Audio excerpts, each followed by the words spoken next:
Greetings, everybody. This is Mike, aka Mr. Legit Hustle. Y'all know me, your homie, your brother from another mother.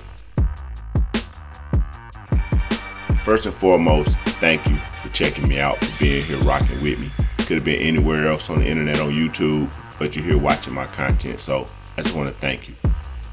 I also want to ask you something. Do you have a dream or goal that you feel driven to pursue? Or maybe you're like me and you're already deep in the pursuit of your dream or whatever that goal is, and you like a little motivation and direction in overcoming the challenges that you face. You know, sometimes we doubt ourselves. Sometimes we get afraid of failing. Or maybe you just need some inspiration from time to time. Well, I want to encourage you to never allow yourself to fall victim to discouragement. When you choose to pursue a goal or a dream in your life, know that you're going to get met with opposition and challenges. It just comes with the territory. But there's too much at stake for you to quit.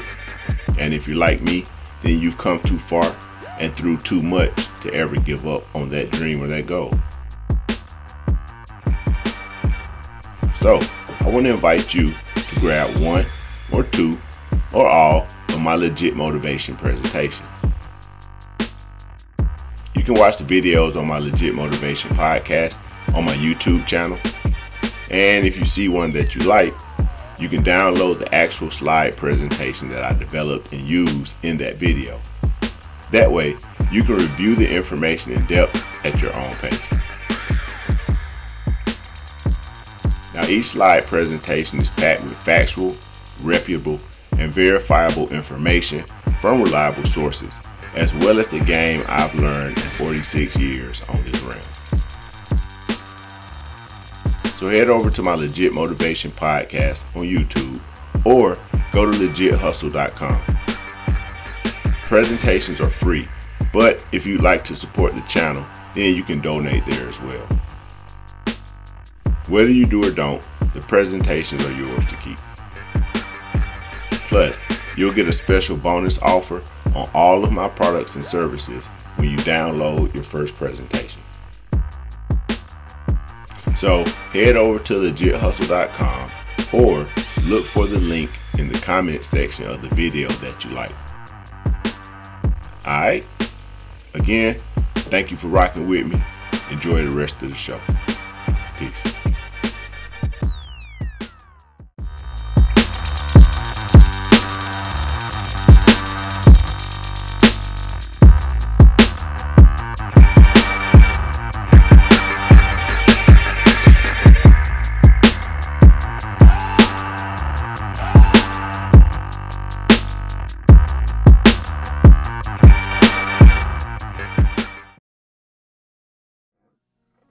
Testing. All right, we live. We ready to rock and roll. So, first and foremost, welcome again to Street Money TV. It's been a while since I did a video in the Street Money series. And to be honest, I actually wasn't really planning on bringing the Street Money series back. Is these series of videos that I do on the Street Money TV, I don't do them live, and I like to add a lot more visuals and stuff, so the editing tends to take a long time. So they're much more time consuming to produce. So I wasn't really certain that I was even going to bring the Street Money TV series back.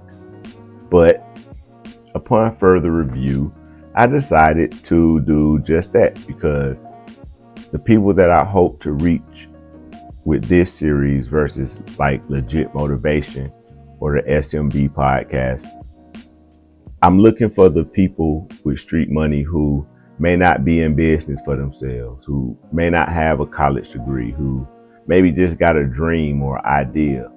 They might be young, you might be in your teen years, you might be in your early 20s, you might be an older person like myself, but I'm really trying to reach just the average person who maybe hasn't been shown the way or how possible it is for them to do that thing that they want to do. So my Street Money series is it tends to be a lot more relaxed, a lot less structured, so that I really can just chop it up with you and just kick some game with you, right? But another thing that I did when I decided to come back with the Street Money TV series is thanks to the suggestion of one of my dear friends, I decided to create slide presentations to go along with each of the videos like I do with Legit Motivation.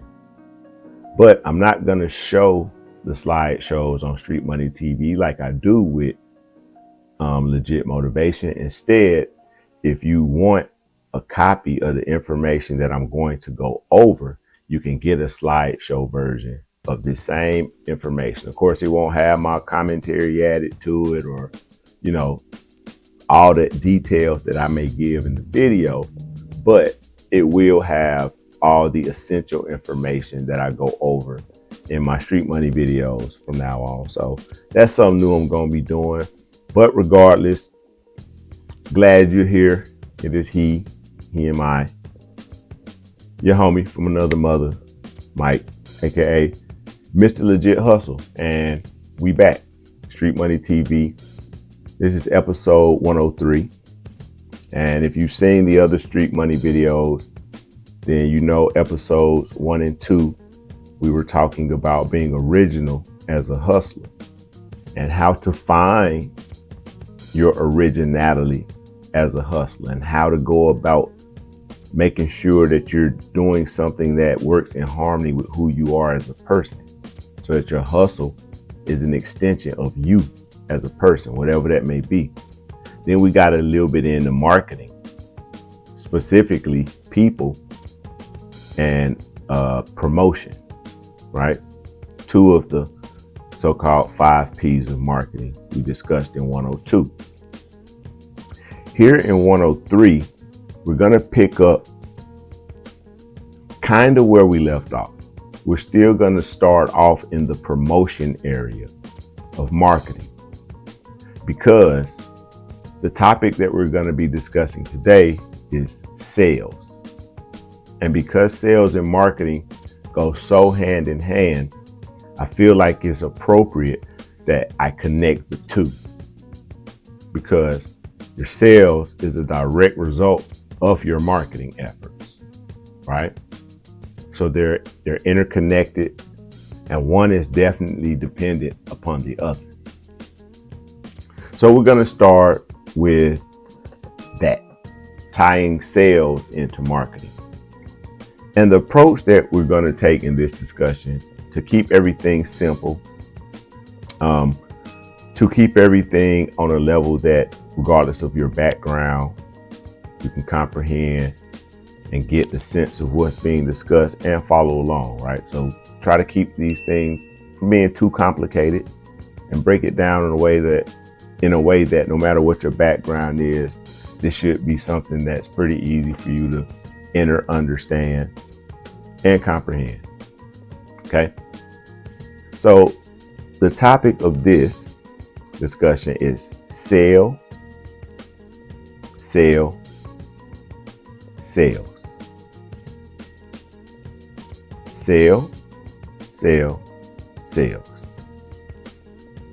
And I would spell them out for you, but hopefully in editing, I'm just going to put them on the screen so you'll know why I repeated that and what the difference in those words are. And to keep it simple, we're just going to focus our discussion around the definitions of those words and what they mean for us as hustlers and entrepreneurs or gig workers or content creators or whatever, right? All right, so y'all know how I like to do. I don't like to do a whole lot of extra fluff talking. So let's just jump into it. All right, so the first sale we're going to look at is SALE. To get us started, for the definition of the word sale, SALE, we're going to use the dictionary that's available at Cambridge.org, right? So I try to use sources that I feel are, fairly pretty reliable, right?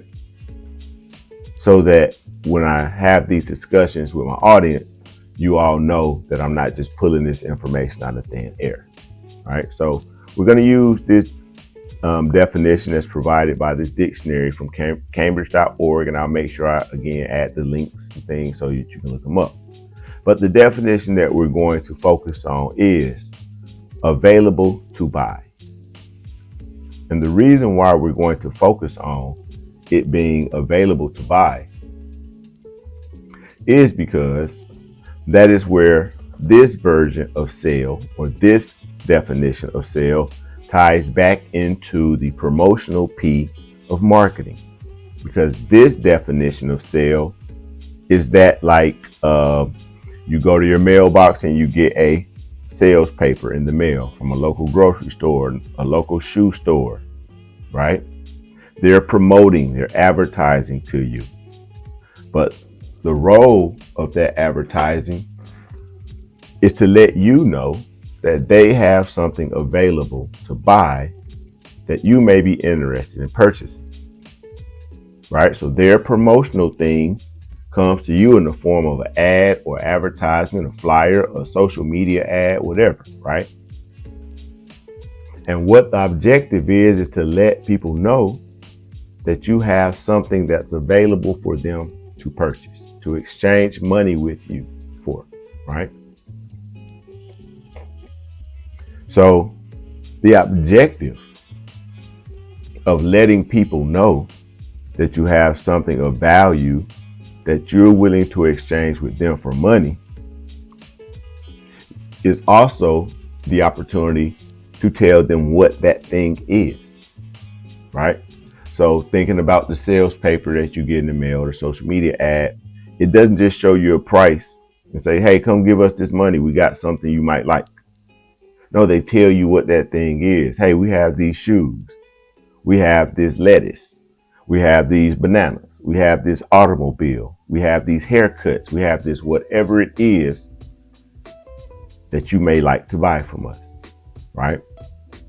So sale, S-A-L-E, is promoting, letting your market know exactly what it is you have to sell them and why they might like to buy it, right? That brings us up to two very important factors, metrics, numbers that you need to be aware of if you're hustling the legit way, right? Remember earlier, if you've seen part 2, SM102, when we got to talking about marketing, I mentioned that even though there are traditionally 5 P's in marketing, in today's modern economy and business world, we now have things such as analytics, which is the data that we're getting back about our marketing, about our sales, about our social media activities, right? This is one of the areas that you definitely need to be aware of as a hustler, as a business owner, as an entrepreneur. These are 2 of the analytic metrics that you need to know: market awareness and market share.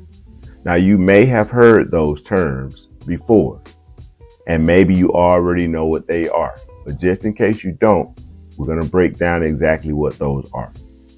So market awareness is the percentage of people that know about you and your thing that you have for sale. What percentage of the people around you or wherever you're marketing at actually know, are aware of your existence and this thing that you have for sale, regardless what it is? That's market awareness. Market share is the percentage of the available market, percentage of the people that are available to you that actually buy that thing from you, right? So market awareness is the percentage of people that just know about you. Market share is the percentage of people that actually buy from you. So let's look at an example of how market share and market awareness work. Let's say you're a young person, 17, 18, 19, 20, and you set up a juice stand, a lemonade stand in a local park. And The goal is to let everyone know about your delicious lemonade that you have for sale. How would you do that?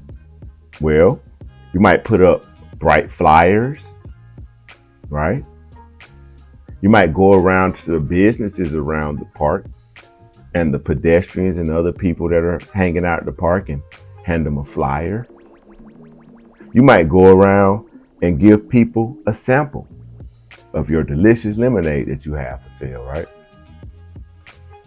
That's a promotional campaign. That's a marketing campaign that you're doing to make people aware that you have this delicious lemonade for sale, right?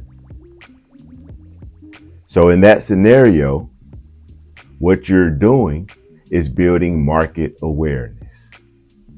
Every flyer you give someone, every time you give someone a sample of your lemonade, every time you contact a person and let them know that you have this delicious lemonade for sale over here at your stand, you're building market awareness. The percentage of that, if there are 1,000 people in the area at any given time around this park, your market awareness percentage is based on the number of people out of that 1,000 that know. So if there are 1,000 people around this park on any given day, if you contact 100 of those people and let them know about the availability of your lemonade, that's 10% market awareness, right? You've contacted 10% of that available 1,000 people right there around your park to let them know that you have this lemonade available for sale. And that is market awareness. Now, let's talk about market share. Now, market share, on the other hand, is about the people who actually purchase the lemonade from you. Not including the people that you give a sample to. They had some of your lemonade, but they didn't take the action that you really want them to take, which is purchase something from you. They didn't buy a cup from you, right? So you can't include those consumers in your market share. They're part of market awareness. But let's say that out of those 1,000 people that you go around or that are available for you to contact, and you contact 100 of them, and you have 10% market awareness in that immediate area. Out of those 100 that you contact, let's say 50 of them come buy a cup of lemonade from you the same day. Then your market share would be, 5%, right? 50 people out of 1,000 available is 5%, if my calculations are correct, right? So your market awareness is 10%. Your market share would be 5%, right? That makes sense? And again, if you are familiar with any of my content, especially with the Street Money series, I try to make sure that this is done in a way so that, like I said earlier, the average person can understand these concepts. A lot of times we live in a society that loves to exclude people for whatever reason. Maybe they don't like the way you look. Maybe they don't like your religion. They might not like your choice of who you decide to share your bed with, right? And people will exclude you out of things because of that. That's called discrimination. One of the ways that we get discriminated out is withholding information from us, keeping us excluded from things so that we never get a chance to even compete, right? Which I think is cowardly. It's some real sucker shit. But one of the ways they do that is by trying to make everything seem so complicated, hard to understand. It's so complicated to work for yourself and provide for yourself that you got to go to college and get a degree.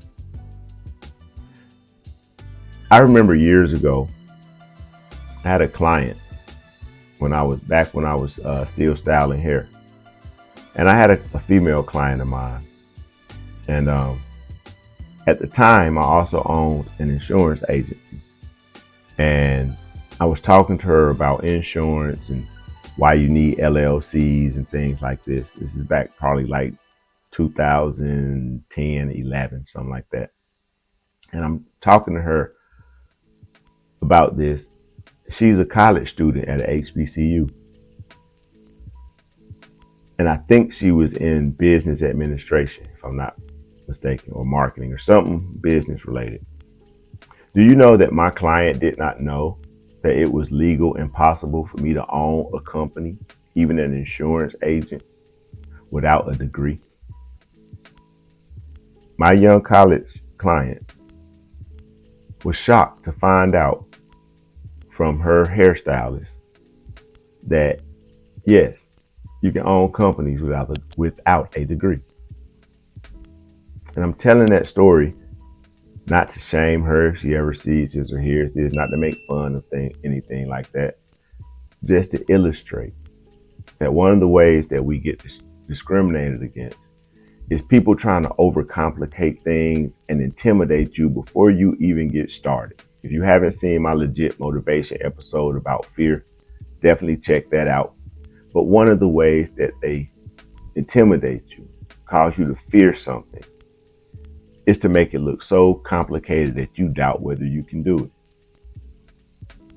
So a term like market awareness or a term like market share, it might seem complicated to understand. But when you have an example, just with a simple example of a lemonade stand, then you can see that in reality, this isn't even complicated to understand. It's not complicated to comprehend. If you can do basic math, you can calculate market share and market awareness. But if you're trying to be a hustler, a small business owner, if you're doing any of those type of things, how you calculate that simple math if you're not even aware of what market share or market awareness is? You wouldn't even know that. You wouldn't even know to calculate that. And if no one ever told you what those things were, even if you heard the term, you still wouldn't even know what to do with them or why they're important.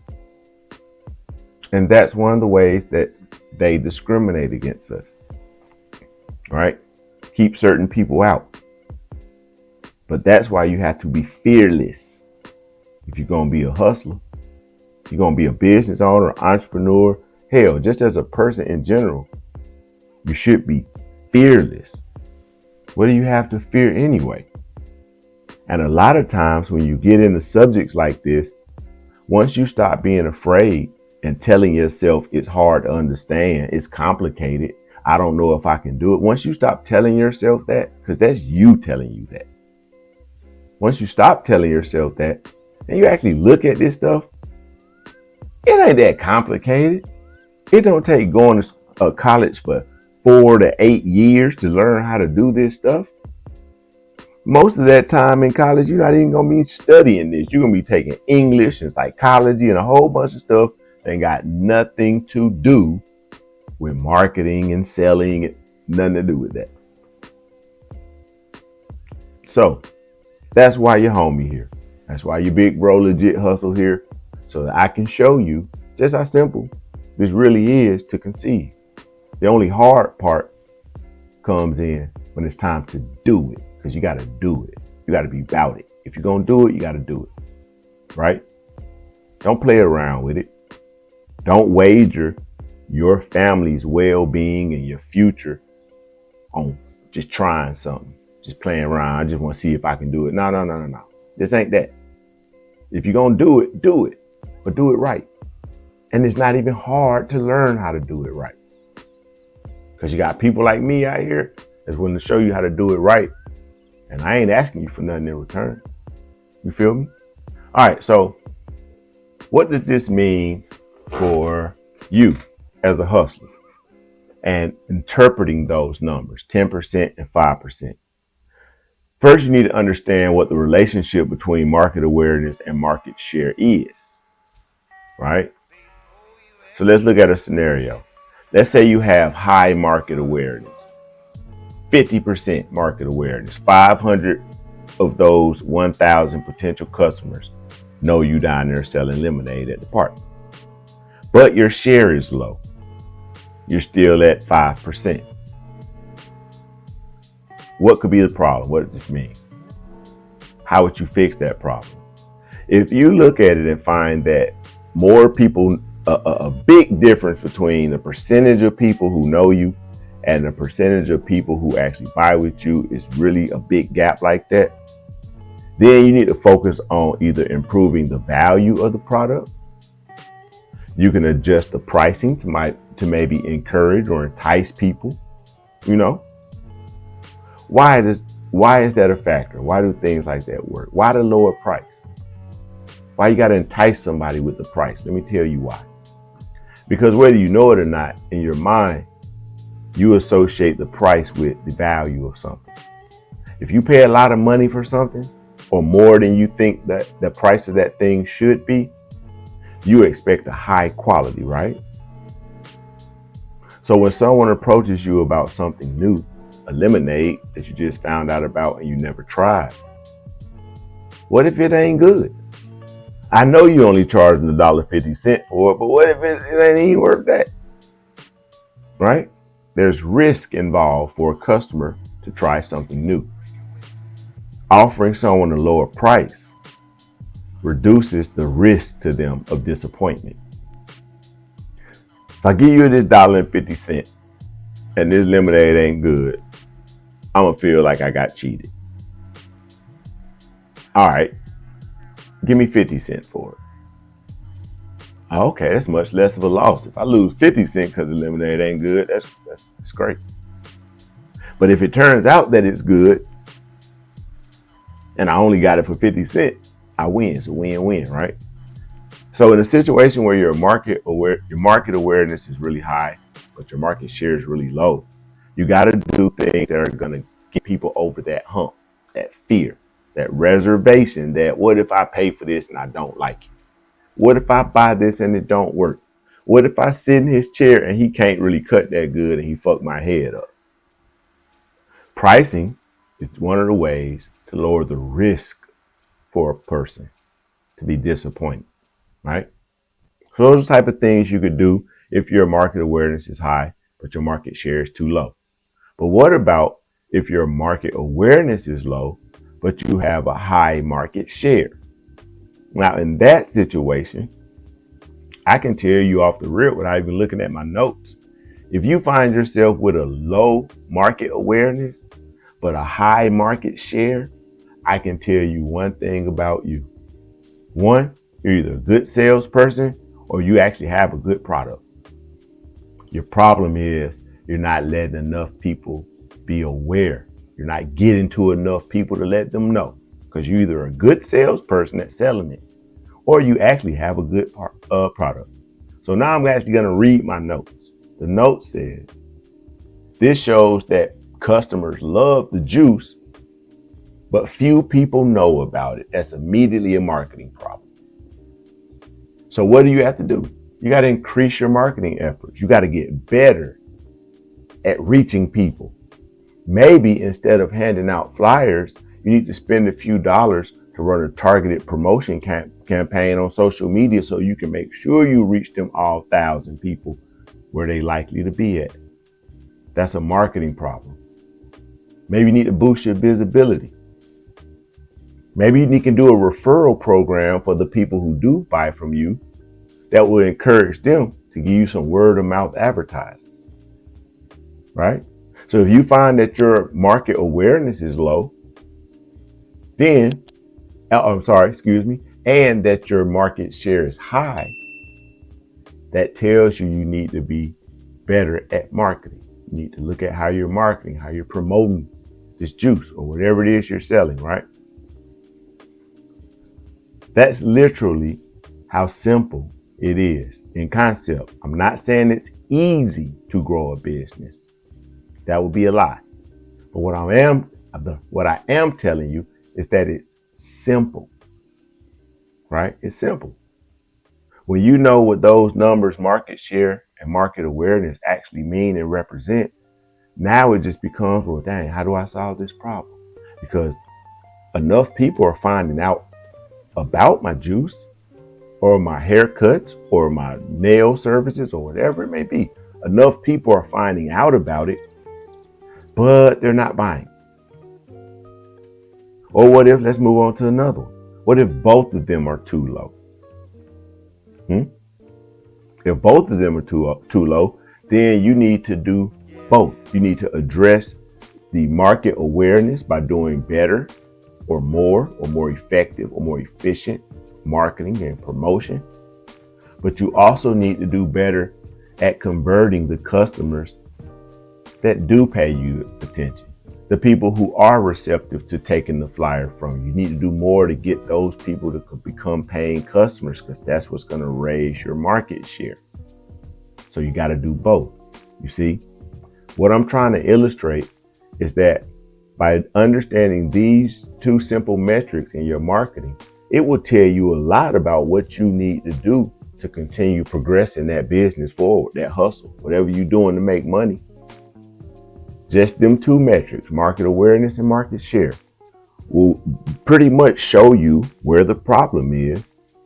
And then your job as a hustler, as an entrepreneur, as a business owner, is to just solve the problem. It don't take no degree to figure that out. You can just use your creativity. Well, shoot, man, if I need to reach more people, man, I'm gonna ask my little cousin to go walk on the other side of the park and do the same thing over there, because I pretty much just be on this side. There's a lot of ways you can solve that problem, and all of them don't require you to have more money to use. Matter of fact, as a hustler, as an entrepreneur, the better you are at solving a problem without having to use money, the better you're gonna be at building your business, at growing your business, at making more money if you so choose to. If you can solve a problem and you ain't gotta have the money to pay some expert to do it, or if you can fix a problem in business without spending money, that's not to say be cheap. If you're gonna get a professional or someone to assist you with your stuff, man, pay them what they ask for, right? Because they deserve it. That's why they're the expert. But if you can solve it without having to employ that person or go to them to fix it, that's gonna make you an even better hustler. And that's gonna teach you what to do right. So when you do use money to grow your business, you're going to spend it doing the correct things, because you already identified the right things to be doing, and it didn't cost you no money. So now when you put some money behind it, you should get even more returning from you, because you know where to put it at. That makes sense? All right, then let's keep rocking. And again, I want to encourage everybody to, if you appreciate the content, if you like what I'm doing, please, by all means, head over to 𝐬𝐿GHustle.com and grab one of these presentations that you see me speaking on. Like I said, for Street Money, I'm not necessarily going to put the presentations up on the screen, but I do use them as my notes, right? So if you like this particular topic, if you're getting some from it, this entire presentation will actually be available on 𝐬𝐿GH&x within the next day or so of me uploading this video. So you can grab this presentation, and then you can see the visuals and the charts and the things that I'm actually looking at while I'm speaking. Again, 𝐬𝐿GHustle.com. All right. Now I want to go back to something that I talked about on Street Money 102, and that is the law of category.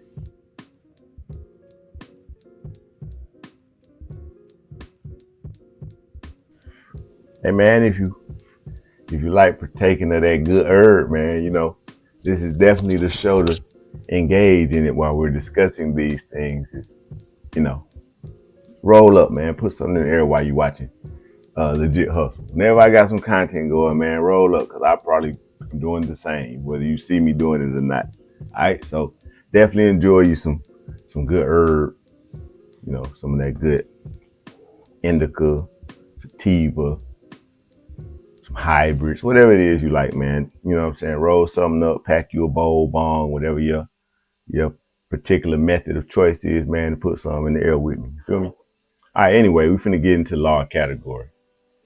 So in SN 102, I introduced you guys maybe for the first time to the law category.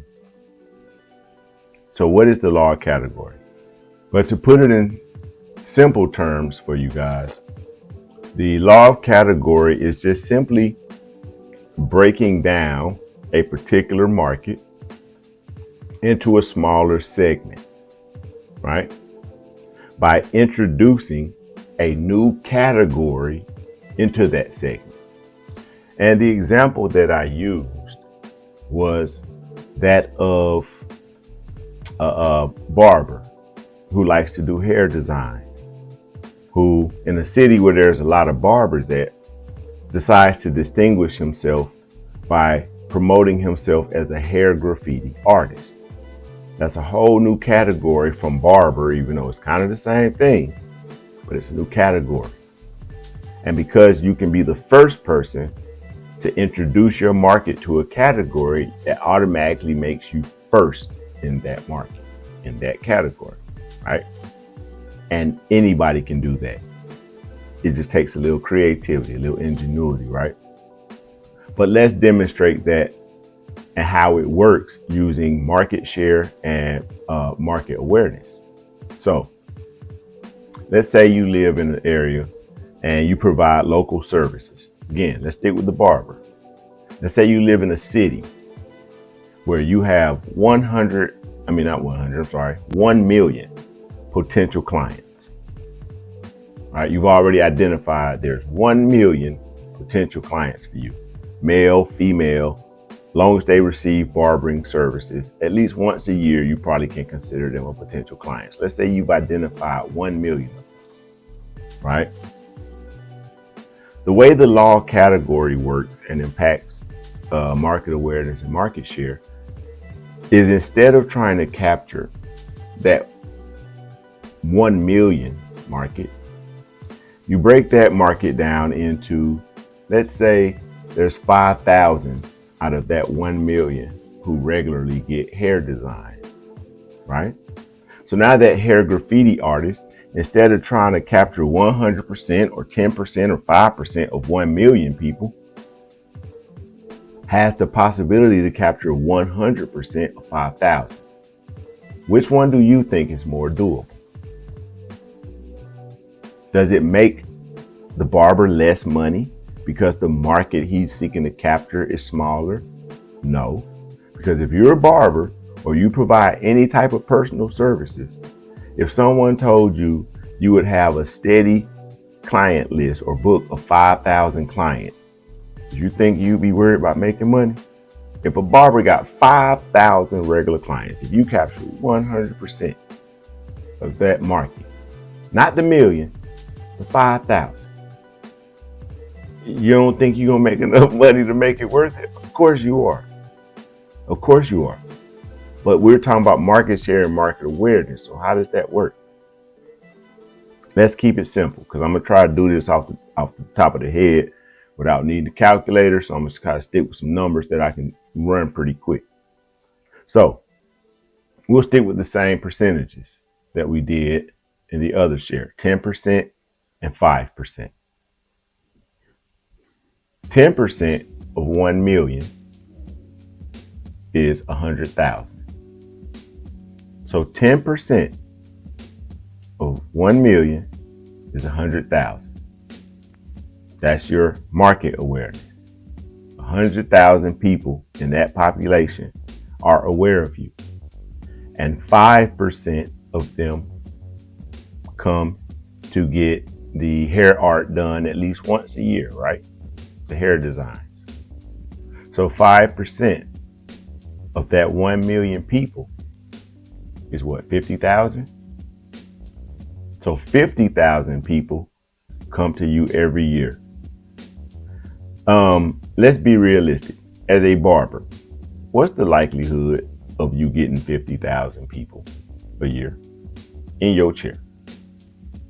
Not 50,000 visits, 50,000 people.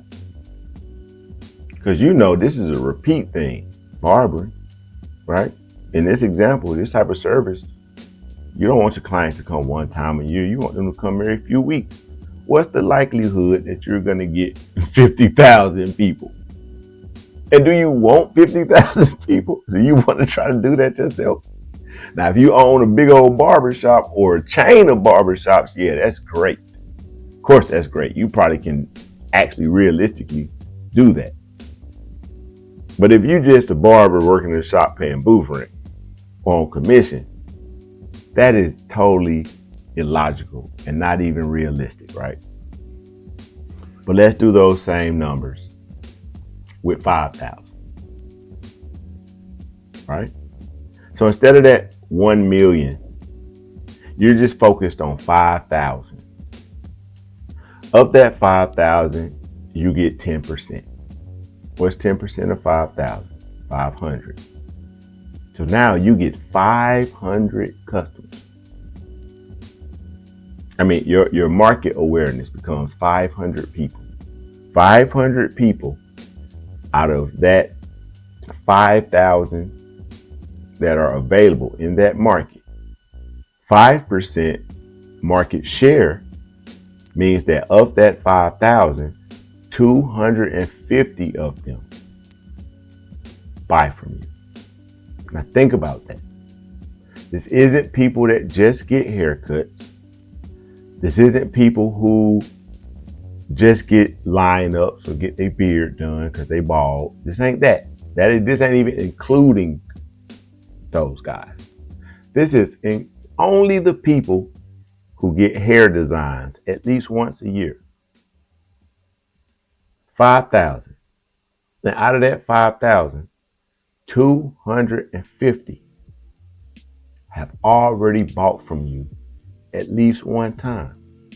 How many of those 250 you think you can get to come back on a regular basis? How much more realistic is it to capture 250 regular consistent customers from a $5,000 market? I mean, a 5,000 person market versus trying to capture 50,000 people from a 1 million person market. Same numbers, same categories, market awareness and market share, same numbers.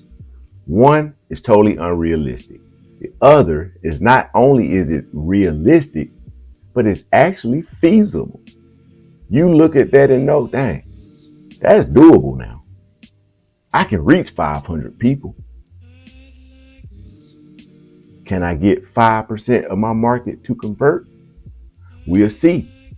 But if I reach them 500 and my market share is still too low, I know what to do.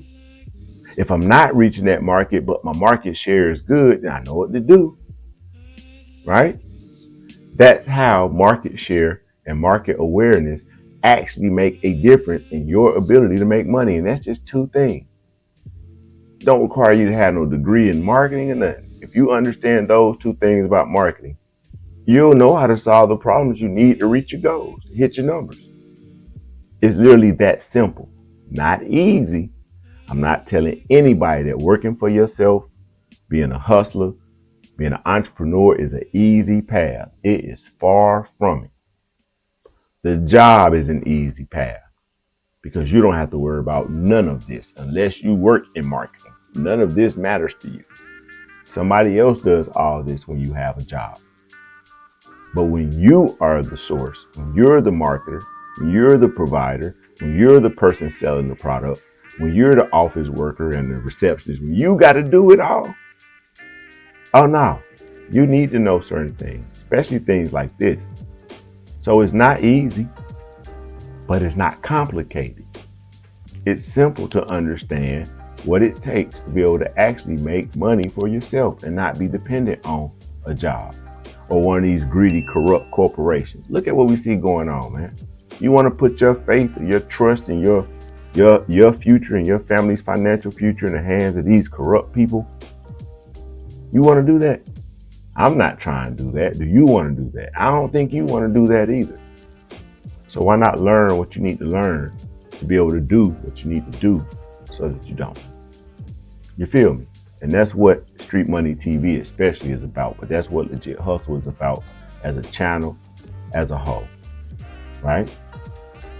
Again, just let y'all know, man, I greatly appreciate anybody that's watching this. I don't care if it's 1 view on this video or 1,000,000 views on this video. I appreciate you for being here. And if you're seeing this and you made it this far in this video, then man, I salute you and I appreciate you from the bottom of my heart. So just want to throw that out there. Now we're going to move on to the second sale. The second sale is SELL. All right, we covered SAL, the promotional part, the promotional definition. Now we're going to get into SELL. So what is the difference between SALE, promoting it, and SELL? The difference, the definition, again, coming from the Cambridge Dictionary. SELL is the activity of selling a product or a service. So one is the promotional stuff to promote it. The other is the activities to sell it. Now, in my experience, not only in working for myself, but in consulting with other small businesses and advising people over the years and different things in business, this is the #1 area that most of us mess up in. This is probably the #1 area that kills most small businesses and most people who get out here and try to work for themselves. Is this word right here, sell, the activity. I'm gonna go and give you a reality check. It does not matter what you do in this world. If you want to make money doing something, whether it's on a job or on your own, you have to be able to sell yourself effectively. Mike, I ain't got no job where I sell nothing. I don't sell nothing on my job. Yeah, but you did have to convince them that you were the person for the job. You had to sell yourself at the interview to get the job. What do you think an interview is? You're selling this company on why you should be the one they hire and pay X amount of dollars, because it's going to cost them something. If you sell an automobile, you got to convince that person to buy this automobile or that one, and it's going to cost them X amount of dollars. It's the exact same scenario. So after you get the job, no, you might not be responsible for selling whatever it is you're doing, but somebody in the company is. And you had to be able to sell yourself to get the job. And when promotions come up and they got a couple different people they looking at, they call you in and interview you about possibly stepping into management, don't you got to sell yourself again? So newsflash, hate to bust anybody bubble that don't like salespeople. If you ain't willing to be a salesman or a saleswoman, if you're not willing to be a salesperson, you damn sure ain't ready to work for yourself or make money on your own, because you have to be able to do that. It doesn't matter if you can market the best, no matter how much market awareness you can get. It doesn't matter how much market share you get. If you can't sell, you're not going to grow. If you can't sell, you're not going to grow. All right. I may add in some clips here. When I get in the editing, I'll decide. I might add in some clips here, some well-known sales trainers like Zig Ziglar or Jim Rohn, right? And show you from inside the sales industry what the facts are about sales and salesmanship, right? Because those of you who may watch this, who may work in sales, you know, don't nothing move in the economy without somebody to sell it. No matter if it's a house, a shoe, a piece of candy, a pizza, a park, it doesn't matter. Somebody has to sell it. to whoever needs to buy it to generate money. All right. And when you work for yourself, you're not only the CEO and the boss, you're not only the financial officer, you're also the marketing executive and sales executive. If you know all them other three, but you never address your sales ability, you don't even know how to sell. If you don't get that fourth thing, that sales ability, if you don't get good at that, you're never going to grow to what you are seeking to. Don't mean you won't make no money, but you're going to fall short of your objectives though, because you don't know how to get it there. You might get started, you might get enough and make enough just off of whim, off luck, or whatever you want to call it, good fortune, whatever, to make a few dollars. But how are you going to grow that business or that hustle to the point that it don't pay you a few dollars? It pays your entire living expenses. That ain't going to fall out the sky. That's going to take some effort. That's going to take some activity by you. And that activity is SELL. You got to be able to sell now. We talked about marketing. Now you got to sell.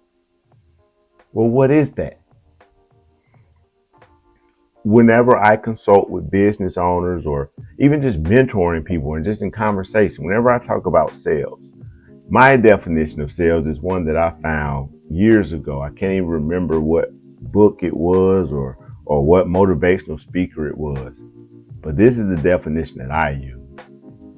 Selling is the art of persuasion. Selling is the art of persuasion. Notice I didn't say forcing. It ain't forcing nobody. It's the art. Art takes skill. It takes knowing. An artist knows where to use a watercolor versus a color pencil. You can't use a color pencil on every type of material or canvas. It ain't gonna look as good. But you can't put watercolors on every one either, can you? So an artist has to be skilled. So if you're gonna be persuasive, you have to learn the skills and the techniques that are necessary for you to know how to persuade someone. The definition of persuade is to cause someone to do something through reasoning and argument. How well can you reason with a person about why they should buy this thing? How well can you convince someone from your position by presenting your argument, not bickering, not fussing and fighting, the argument the way lawyers present their argument in a courtroom, because they're arguing points too. Can you skillfully argue your position? Can you skillfully argue your points? Specifically, why this person should buy this from you. That's what selling is. But all too often, because people don't know that they're missing that sales ability element, it doesn't get given any attention. If you don't get better at doing that, you won't grow. And if you're the boss, the CEO, you're the hustler and you're doing this thing on your own, who else do you have around you to sell it other than yourself? So you got to give your sales ability attention. Now, in that definition of persuade, to cause someone to do something through reasoning or argument, that is not manipulating someone. That is not lying to someone. That is not hiding certain information from you like they do us in the corporate world, right? Hidden fees and all this other stuff you don't know you getting into. You think you just buying this thing at this price and you find out later you finna pay 5 times what you thought you was paying for it. That's not sales. That's manipulation. Sales and persuasion do not require manipulation. But if you're going to be a legit hustler, if you're going to rep it how I rep it, what I'm talking about being, then it's up to you to become good at persuading, but you got to be moral about it. You got to be ethical about it. You got to have some character. What about your honesty? Are you an honest person? An honest person doesn't need to lie when they're selling somebody something. There's no need. And why would an honest person lie? If you're lying to sell it, you're not an honest person. And that's your fault. It has nothing to do with sales. It has nothing to do with persuading someone. You just have character flaws. If you can't tell somebody honestly what's going on and what they can expect, you lack ethics. You don't have morals. You don't have principle. You don't have character. As a man or a woman, you should have that first, no matter what you're doing, what you stand for. Like I talked about in part 1. What's your character as a hustler? Because you can talk good and say a bunch of bullshit. That don't make you no good hustler. That don't make you no good salesperson. Especially if you're unethical about it. I don't respect that. So you definitely can't be a legit hustler if you don't have no morals. You ain't got no character. You don't stand for nothing. You can't be a legit hustler. I'm sorry. I don't care how much money you make, how successful you think you are. If you cannot sell what you have to offer, then you're not respectable to me as a hustler. You don't take all that. If it's really what you say it is, if it's really as valuable as you're trying to portray to people, why you got to lie to them about it? Why you got to manipulate them? Why you just can't reason with them?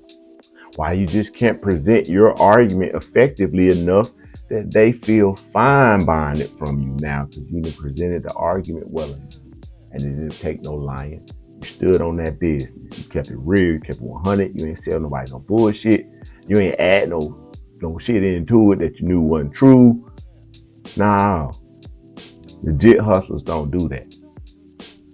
So while I will definitely point out how important it is to be able to sell and persuade, if you need to manipulate someone, I ain't talking to you. I'm gonna tell you go get your game up. Yeah, if you gotta lie and do all that extra shit, make money as a hustler, you weak. You weak. You ain't no legit hustler, man. Legit hustlers ain't gotta do all that. If you really got that product, like you say you got that product, you need to embellish the story about the product anymore, or do the quality of it speak for itself?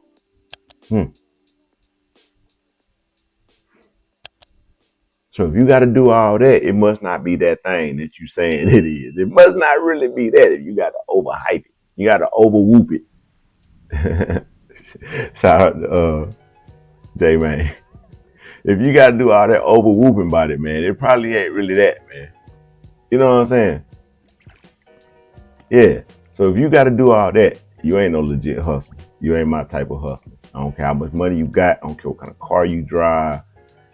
That's peon shit. That's sucker shit. I don't rep that and I don't respect it. So I'm putting that out there. I don't care who you are, how you feel about it. I respect legit hustlers. I respect niggas that it is what they say. Their word is what it is. So if they tell you it's that, then that's what it is.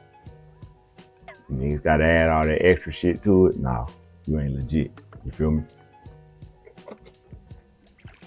So, how do you become good at persuading someone? What's something very simple that the average person that I'm seeking to reach with this presentation, what's something you can do, like right now? Yeah, it's gonna take study. Yeah, you need to be listening to certain things, maybe even attending some seminars on sales. There's plenty of free sales training and stuff on YouTube. You should watch some of it. But what else can you do? Because that's gonna take time. What can you do that leads to you being able to do this and get better at it right now? What if I told you it's something that you can use? What would that be? Simple. And you've already used one. You may not even know it. I'll tell you like this. I illustrate it with a story. My first job that I had where, I worked for a company, not hustling around the neighborhood, selling pecans or raking leaves, or not nothing like that. Like a job where I had to go to work and get a paycheck. Was at McDonald's. on the east side of Albany, Georgia. Shout out to my manager, Pat, from back in the day. The whole east side McDonald's crew from Doherty High, y'all all know who you are. 𝐬𝐮𝐬𝐜𝐫𝐿. Who else up there? Man, y'all know, if you was at Heavenly, if you went to Doherty and you worked at McDonald's on the east side, you know what I'm saying? Shout out, good times, yeah, fun. But anyway, so when I first got to McDonald's, do you think I knew how to make a Big Mac? When at home had I ever had to make a Big Mac? So at 16, at my first job at McDonald's, I had to be trained on how to make a Big Mac. Bun, some onions, some lettuce, some of the Big Mac sauce, burger, cheese, they getting it. You know how a Big Mac look, right? Now, you ain't never bought a Big Mac from me. Unless you know me and you grew up on the east side of Albany. You have never bought a Big Mac from a McDonald's that Mike worked in. That was the only McDonald's I ever worked in. But if you go to a McDonald's anywhere else, especially in the United States, and you order a Big Mac, is it going to be different from the Big Mac I made?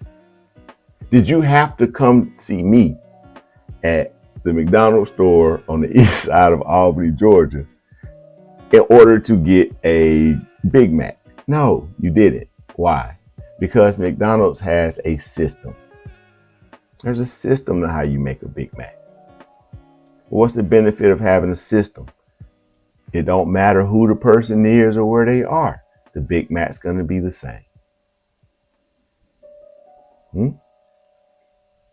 So the key to being able to start selling and start selling good or bad, whatever. But the key is to get started. And the key to getting started and getting started properly is to have what's called a sales system. Just like McDonald's has a system for making Big Macs, just like General Motors has a system for building a Yukon, just like every successful company has a system to do what it is they do. If you work at Dollar General, they have a system. They have a series of steps. So this is how you do this, right? Sales and successful salespeople use sales systems.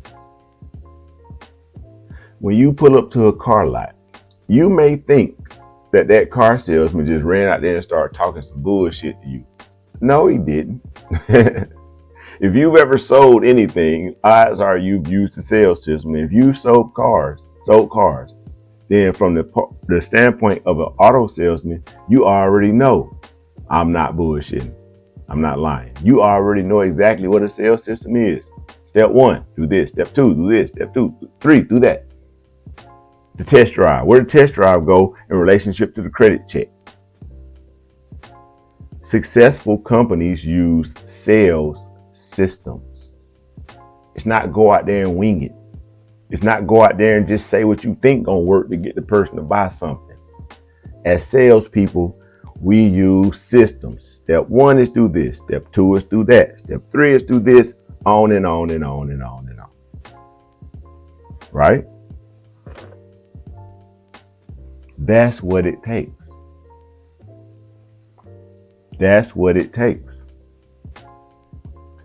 So if you're going to be a hustler or a business owner, you're going to do this on your own, right? Do you have a sales system? Do you have this is what I do step 1 when I meet the person? Step 2, do you have that? Why is that important? Consistency. You don't want to sell something one time. You don't want it to be a dice roll every time you try to sell it anytime. You want to have something that is almost predictable. Usually, if I talk to 100 people and go through my sales process, I sell about 10. You can do that every day. And once you learn a sales system, you can do it on autopilot. You ain't even got to think about what the next step is or what I should say right here or what is it. You don't even think about it. But a lot of people, when they get started in business, they start trying to work for themselves. They don't know anything about a sales system. No one's ever showed them how to write and develop a sales system. You can Google a sales system. You can have ChatGPT design you a sales system. Tell you exactly what you do first, second, third, fourth, fifth, till all the way down to make a sale. But if no one ever told you you needed a sales system, you see, this is one area that causes so many people to not be able to achieve that dream or reach that goal, and they're never aware. It wasn't your effort. It wasn't just your skill at the cutting or the art or the cooking. That wasn't the reason that you failed at it. You didn't know something simple. It was the little thing. 80-20 rule. 80% of your success comes from 20% of what you do. So if the business failed, it didn't probably fail because of the big obvious mistakes that you think you made. It probably failed because of the little small things that you ain't even know, like having a sales system. Even if you own a restaurant, even if you're a barber, you should have a sales system that you use, no matter what it is, so that you can almost guarantee yourself consistency. No matter when, where, or how that person comes into contact with you, the Big Mac gonna be the same. They ain't gotta get it over here when you're on the west side of the park for the lemonade to be good, because you have a system, even at how you call it a recipe, even when you make the lemonade, whether they get it from you on this side of the park or that side of the park, the lemonade gonna be the same. Why ain't your sales efforts as consistent? Over on the SMB podcast, I have a presentation on consistency to cash flow. Being consistent is directly related to your ability to produce cash flow for yourself consistently. Yeah, a broken clock is right 2 times a day. Even a trash can get a steak, things like that. Yeah, if you out here hustling, trying to make some money, every now and then, you bound to sell something. But you want it to be a crapshoot, or do you want to consistently, every week, every month, be able to generate these numbers for yourself? A system, especially a sales system, is what puts the consistency in your hustle, in your revenue generation, and you're actually running up a bag. Consistency, right? So, not only am I going to introduce you to the value of a sales system, I'm going to give you a sample sales system for free. So if you want to use this, again, just download the presentation from _HUSTLE.com, and this exact sales system that we're about to go through, you can actually use this. This is legitimate. This actually works. I patterned it off of an automobile sales system because I was familiar with those, because I've sold automobiles at a point in my life. Right? And it's pretty simple. So not only am I going to introduce you to this, I'm going to give it to you for free. So just head to _HUSTLE.com and grab the presentation and get started, man. Get to your dreams. You know what I say? Hustle smarter. Y'all know what it is.